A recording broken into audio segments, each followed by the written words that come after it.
Hello everyone, today we will discuss about congenital heart disease. Congenital heart disease mainly are of two types, cyanotic and acyanotic heart disease. Cyanotic heart disease include transposition of great vessels and tetralogy of Fallot.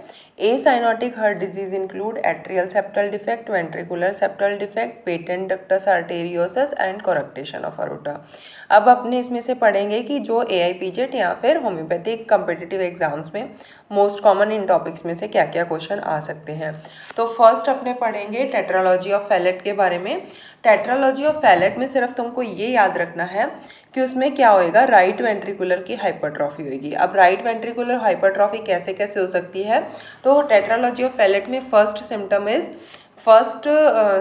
Is कि इसमें right ventricular hypertrophy मिलेगी। Second is VSD ventricular septal defect मिलेगा, क्योंकि उस condition में भी क्या होएगा, लेफ्ट वेंट्रिकल से ब्लड जो होएगा राइट वेंट्रिकल में आएगा, तो अल्टीमेटली राइट वेंट्रिकल की हाइपरट्रॉफी मिलेगी।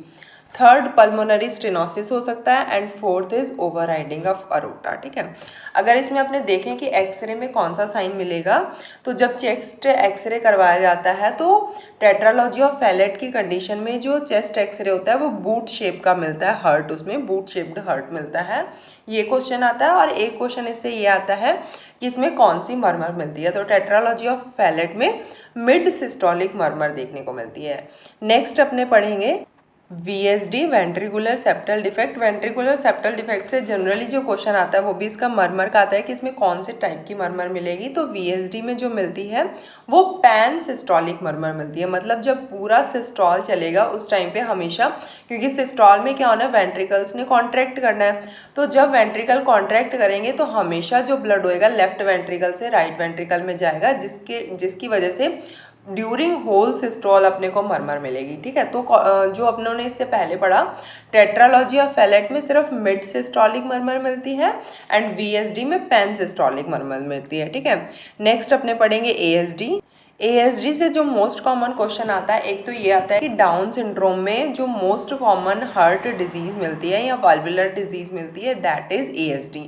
इसको तुम दास वर्ड से याद रख सकते हो कि DAS, डाउन सिंड्रोम में जो सबसे ज़्यादा मिलता है that is ASD, valvular heart disease मिलती है, कंजेनाइटल हार्ट डिजीज मिलती है डाउन सिंड्रोम में। ठीक है, फिर ASD में और क्या क्या कॉमन है, तो ऑस्टियम जो स्क्वेंडम होता है वो मोस्ट कॉमनली रह जाता है, मतलब वो पेटेंट रह जाता है, जिसकी वजह से अपने को एट्रियल सेप्टल डिफेक्ट देखने को मिलता है।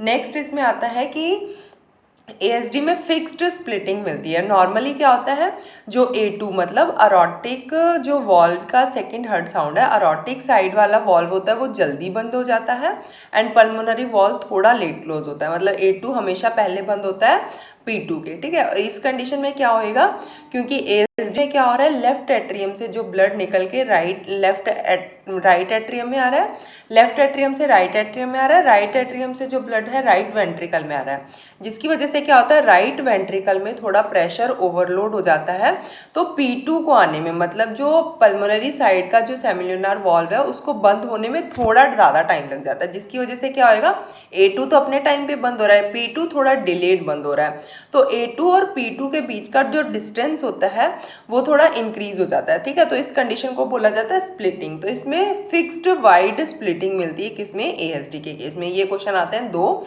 फर्स्ट की डाउन सिंड्रोम में most common congenital heart disease is ASD, second is की ASD में जो हार्ट की साउंड्स हैं उनकी स्प्लिटिंग कौन सी मिलती है, वाइड और फिक्स्ड स्प्लिटिंग मिलती है A2 और P2 में। ठीक है, नेक्स्ट अपने पढ़ेंगे पेटेंट डक्टस आर्टेरियोसिस। तो नॉर्मली डक्टस आर्टेरियोसिस फीटस में क्या होता है, arch of aorta and pulmonary artery के बीच का जो कनेक्शन होता है उसको डक्टस आर्टेरियोसिस बोला जाता है फीटस में, जो कि जन्म के बाद में 10 से 21 दिन के बाद में एनाटॉमिकली बंद हो जाना चाहिए। फिजियोलॉजिकली 1 to 2 डेज में उसका काम खत्म हो जाता है। ठीक है, फिजियोलॉजिकली 1 to 2 डेज में बंद हो जाता है। और अगर एनाटॉमिकली पूछा जाए तो एनाटॉमिकली जो पेटेंट डक्टस आर्टेरियोसिस है वो 10 से 21 दिन में बंद हो जाना चाहिए। लेकिन अगर नहीं बंद हो रहा है वो 10 से 21 दिन के बाद में भी, तो उस कंडीशन को बोला जाता है पेटेंट डक्टस आर्टेरियोसिस। और इस कंडीशन में कुछ इंपॉर्टेंट मरमर सुनाई देने को मिलती है, जिनको कि क्या नाम दिया गया, जिनसे रिलेटेड ये AIPJET में क्वेश्चन आता है। फर्स्ट इज की Gibson murmur, Gibson murmur, second is train internal murmur and third is continuous machinery murmur सुनाई देने को मिलती है पेटेंट डक्टस आर्टेरियोसस में। Next is coarctation of aorta. Coarctation of aorta को I will explain you in next part.